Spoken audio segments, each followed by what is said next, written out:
Hello, ഇന്ന് ഞാൻ എൻ്റെ ഒരു കിച്ചൺ ഗാർഡൻ ടൂറാണ് നടത്തുന്നത്. വലിയ ഗാർഡനൊന്നുമല്ല, എന്നാൽ അത്യാവശ്യം പച്ചക്കറികളൊക്കെ ഉണ്ട് ഈ ഉള്ള സ്ഥലത്ത്. അത് നിങ്ങളെയൊക്കെ ഒന്ന് കാണിക്കാമെന്ന് വിചാരിച്ചു. ഓക്കെ, പാ നമുക്ക്.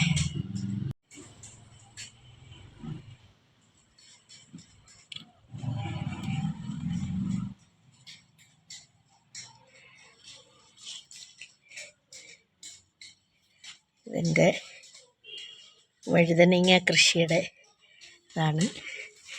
നല്ല ഉണ്ട വഴുതനങ്ങയാണ്.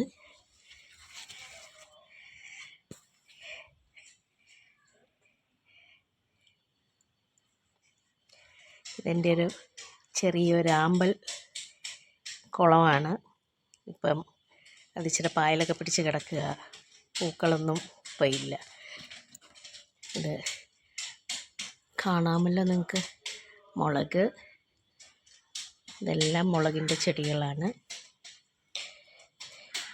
ഇവിടെ ഞാൻ വേറെ ക്യാപ്സിക്കമാണിത്. ഇതൊക്കെ കിളിച്ച് വരുന്നേ ഉള്ളൂ. ക്യാപ്സിക്കം ആകുമ്പോൾ ഞാൻ ഫോട്ടോ ഇടാം. അത് ടൊമാറ്റോ,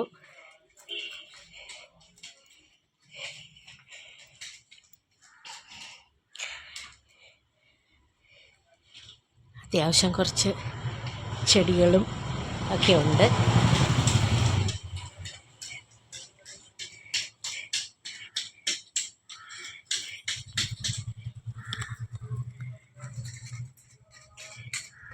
നല്ല പഴുത്ത് നിൽക്കുന്ന ടൊമാറ്റോസ് കാണാമല്ലോ.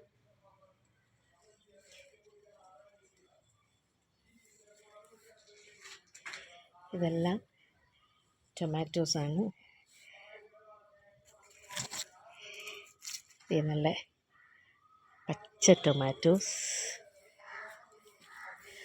ദേണ്ടൊരെണ്ണം വീണ് കിടക്കുന്ന ചട്ടിക്കകത്ത് പഴുത്തത്.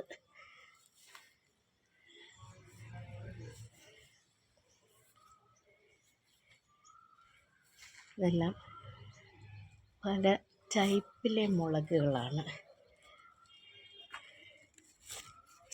ഈ ചെറിയ സൈസ് മുളക് നല്ല എരിവുള്ളതാണ്.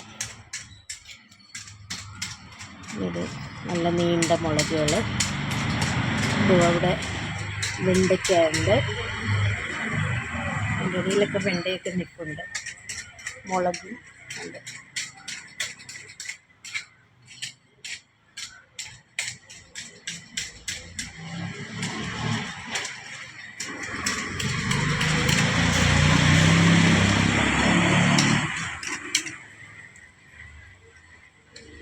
ഇപ്പോഴാണ് കണ്ടത്. ഇതൊരു ഏത്തക്കൊലയാണ്, വിരിഞ്ഞിട്ടുണ്ട്. പൊത കൊടുത്തേക്കുന്നതുകൊണ്ട് കൊല ശരിക്കും കാണാമോ നിങ്ങൾക്ക്? ഏത്തക്കൊല.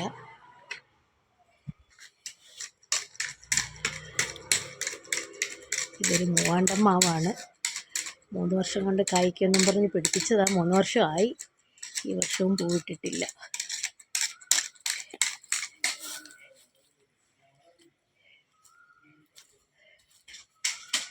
ഇതെൻ്റെ പാവലാണ്.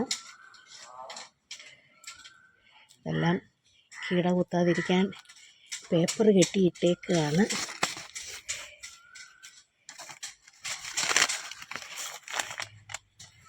കണ്ടേ?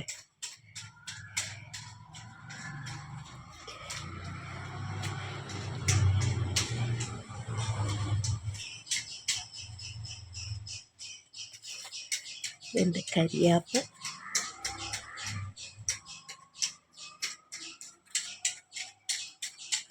ഒരു കപ്പമരം പിടിപ്പിച്ചു. അത് ഈ പൊക്കം എത്തിയിട്ടുണ്ട്. അതിനി പൊങ്ങാൻ സ്ഥലമില്ല. ഒരു ചെറിയ മണ്ടത്തരം കാണിച്ചു. അതിൻ്റെ മേളിൽ കൊണ്ട് പാവലിന് പന്തലിട്ട് കൊടുത്തു.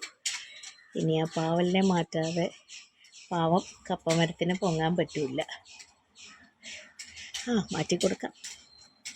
പാവൽ അധികം ദിവസം ഉണ്ടാവില്ലല്ലോ. ഈ ചെടിയെ കണ്ടോ? നിങ്ങൾക്കൊക്കെ മനസ്സിലാകുന്നുണ്ടോ ഇതെന്താണെന്ന്? ഇതാണ് ബിരിയാണി ലീഫ്, രമ്പയെന്ന് പറയുന്നത്. രമ്പ ചെടി. ഇത് ശരിക്കും പറഞ്ഞാൽ ബിരിയാണിയുടെ ചോറ് വീഴലല്ലേ, കാണാൻ പറ്റുന്നില്ല, കാണാമായിരിക്കും ഇപ്പോൾ. ബിരിയാണിയുടെ ചോറ് വേവിക്കുമ്പോൾ ഇതിലൊരു 2 തണ്ട് വെറുതെ ഒന്ന് കെട്ടിക്കുരുക്കിയിട്ട് അതിൻ്റെ കൂടെ വേവിച്ചാൽ ബിരിയാണിക്ക് നല്ല മണമാണ്, പറഞ്ഞറിയിക്കാൻ പറ്റാത്ത മണമാണ്. അതെടുത്ത് കളയണം, പിന്നെ വെന്ത് കഴിഞ്ഞിട്ട് ചോറ് കൂട്ടിയിട്ട് ഇതിനെ കുടഞ്ഞാൽ കളയണം. അപ്പോൾ ഇതിനെ മടക്കി മടക്കി കെട്ടിയായിരുന്നത്. ഈ ഇല പറിച്ച് മണപ്പിച്ചാൽ ഒരു മണവും ഇല്ല, അത് വെന്ത് കഴിയുമ്പോഴാണ് അതിൻ്റെ മണം വരുന്നത്.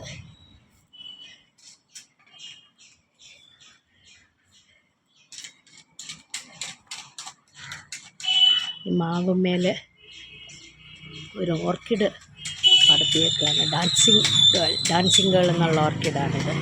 അത് നിറച്ച് പൂവുണ്ടാവുന്നതാണ്. ഇപ്പം ഇല്ല, അതെല്ലാം കഴിഞ്ഞ് നിൽക്കുകയാണ്. ഡിസംബറിൽ നിറച്ച് പൂവായിരുന്നു. അന്നേരം ഒരു ഫോട്ടോ എടുക്കാൻ പോലും പറ്റിയില്ല. ഇതെൻ്റെ ബോൺസായി ചെമ്പകം. ഇത് പിങ്ക് കളറ്, ഇത് നല്ല ഡീപ്പ് റെഡ്, റോസാപ്പൂ പോലെ നിൽക്കുന്നു. റോസാപ്പൂവൊന്നുമല്ല, അത് നമ്മുടെ ബോൺസായി ചെമ്പകമാണ്. കുറേ വർഷമായതാണ്.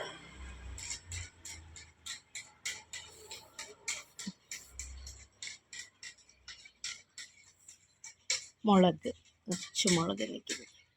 ഇത് ഒരു ചെറിയ ഡാൻസിങ് ഗേൾ ഇവിടെ നിൽപ്പുണ്ട്, ഓർക്കിഡ്. മുളകൊക്കെ കാണാമല്ലോ. ഇതൊക്കെ എൻ്റെ കുറച്ച് ഇൻഡോർ പ്ലാന്റ്സുകളൊക്കെയാണ്. ഇതെൻ്റെ സിറ്റ് ഔട്ടിലിരിക്കുന്ന ഇതൊക്കെ. ഇത് കരിയാപ്പൊന്നുമല്ല, ഒരു എന്താ പറയുക, ഓർണമെൻ്റൽ പ്ലാന്റ് ആണ്.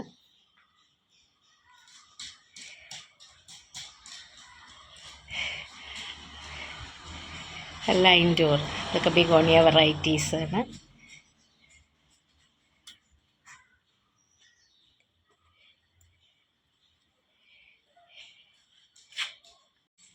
അപ്പോൾ കണ്ടല്ലോ എൻ്റെ ചെറിയ ഗാർഡൻ.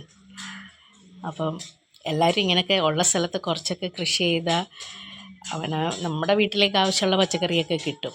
എനിക്ക് കിട്ടുന്നുണ്ട്. 2-3 ദിവസം കളക്ട് ചെയ്ത് വെച്ചാൽ വെണ്ടയ്ക്കായും ഒക്കെ ഉണ്ടാവും. ടൊമാറ്റോസൊക്കെ ധാരാളം ഉണ്ട്. വഴുതനങ്ങ, പച്ചമുളക്, മുളകൊന്നും ഞാൻ വാങ്ങിക്കാറേയില്ല, എല്ലാ നെയ്ബേഴ്സിനൊക്കെ കൊടുക്കും. അപ്പം ശരി, മറ്റൊരു വീഡിയോയുമായി വരുന്നവരെ ബൈ. എൻ്റെ ചാനൽ ലൈക്ക് ചെയ്യുക, പ്ലീസ് സബ്സ്ക്രൈബ്. ഞാൻ സ്പെസിഫിക്കായിട്ട് ഒരു ടോപ്പിക്കിലല്ല വീഡിയോ ചെയ്യുന്നത്. എനിക്ക് അന്നേരം എന്തൊക്കെ കണ്ടിഷ്ടമാകുന്നോ അത് ചെയ്യും. Okay, thank you, by.